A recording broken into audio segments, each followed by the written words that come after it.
Bonjour mes amis, j'espère que vous allez bien. Un petit tirage astrologique. Alors, pour vous expliquer, j'ai pris que 6 signes.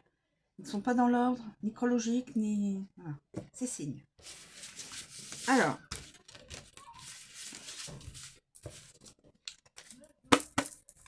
hop là. On a les Gémeaux. Gémeaux. L'entreprise. Je fais uniquement côté sentimental. Cette carte est axée sur le domaine matériel. Elle n'a pas de rapport direct sur votre vie sentimentale. Cela dit, elle peut annoncer que le consultant fait ce qu'il faut pour rencontrer quelqu'un. Il ne reste pas passif devant le constat de la situation. Il prend les choses en main pour que ça change. Si les cartes... Voilà. Si le consultant est déjà en couple, celui-ci se prépare à passer sur un autre plan. Quelque chose est en préparation et c'est généralement à l'initiative du consultant. Je ne fais que le côté sentimental. La balance. La famille.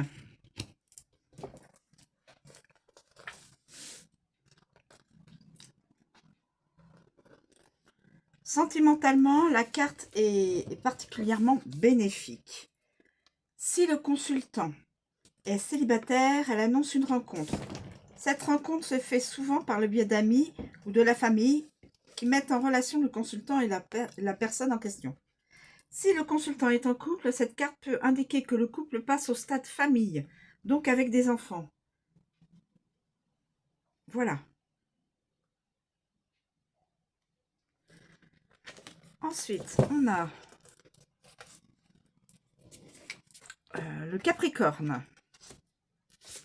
Le Capricorne. Le Capricorne. Le hasard. Le hasard.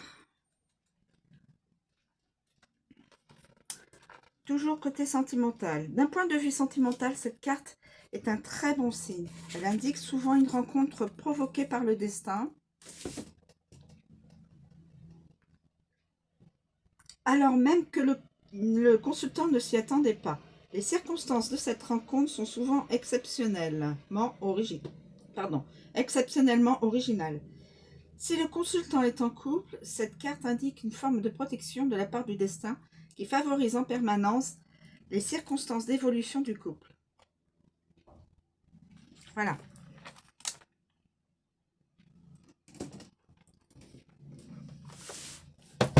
Ensuite, nous avons le taureau. Le taureau. Alors, le taureau. La ruine.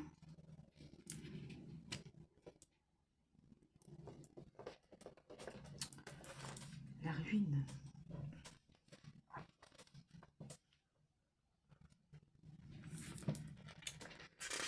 Alors, sentimentalement, cette carte est de très mauvaise augure. Elle signe la fin d'une relation, d'un couple, d'un mariage, ou plus simplement la fin d'une période faste sentimentalement. Cette finalité n'est que le produit du manque d'entretien de la part du consultant. Il a laissé la relation aller à volo. Désolée. Le cancer. La renommée. Oula. La renommée.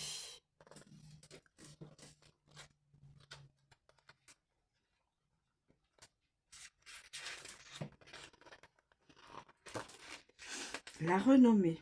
Sentimentalement, cette carte est de bonne augure. La réputation du consultant n'est plus à faire. Sa vie sentimentale peut le propulser dans le domaine public. La vie sentimentale permet souvent de se réaliser professionnellement, matériellement et socialement. Voilà. Ensuite, nous avons le bélier. Le bélier, sentimentalement. Les honneurs.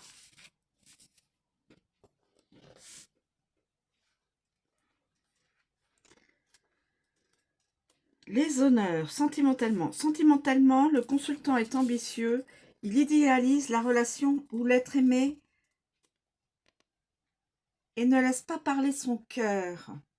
Lorsqu'il fait une rencontre, il se demande si la personne est digne de lui.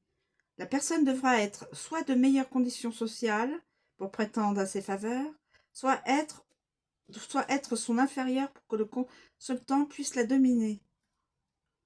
C'est aussi la carte des coureurs de jupons qui aiment se sentir admirés, désirés par plusieurs femmes. Ah bah d'accord. Voilà, mes amis, déjà 6 signes. Je vous remercie de me suivre. Je vous remercie donc d'être là. Je vous souhaite une très bonne journée et je vous dis à bientôt.